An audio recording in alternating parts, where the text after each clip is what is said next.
SPAK ka përfunduar hetimet dhe ka dërguar për gjykim kryetaren e Bashkisë Roskovec, Majlinda Bufi, e akuzuar për përdorim të funksionit publik për veprimtari politike dhe zgjedhore, sipas prokurorisë së posaçme. Hetimet kanë zbuluar një seri veprimesh që sipas tyre tregojnë se kryebashkiaka ka ushtruar presion ndaj një qytetari për të ndikuar në pjesëmarrjen e tij në zgjedhjet vendore të 14 majit 2023.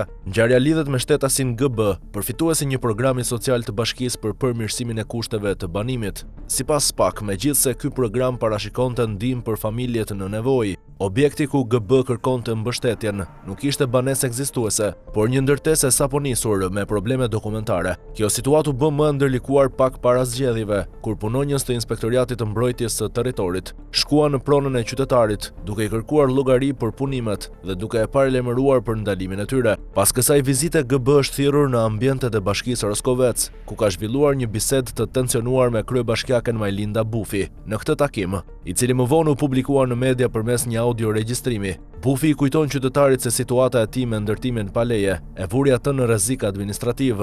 Ajo shprehet e revoltuar dhe i përmend mesazhe që sipas SPAK, GB i kishte dërguar kandidatit të opozitës. Në këtë klim presioni, sipas prokurorisë, kryebashkiaka i kërkon qytetarit që deri në përfundim të zgjedhjeve ai dhe familja e tij të mos flasin, të mos përfshihen në aktivitete politike dhe të mos shkojnë fare të votojnë në datën 14 maj.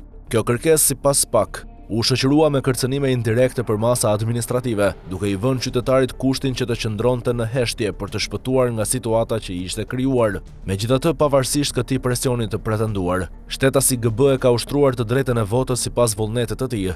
SPAK thekson se ky fakt tregon se presioni nuk ka arritur të ndryshojë rezultatin individual të votës, por veprimi mbetet një shkelje e rëndë e ligjit dhe një ndërhyrje e papranueshme në procesin zgjedhor. Tani që hetimet janë mbyllur, çështja kalon në gjykat, ku Majlinda Bufi do të përballet me akuzën për përdorimin e funksionit publik për veprimtari politike, një vepër që godet në zemër të integritetit të administratës publike dhe procesit demokratik.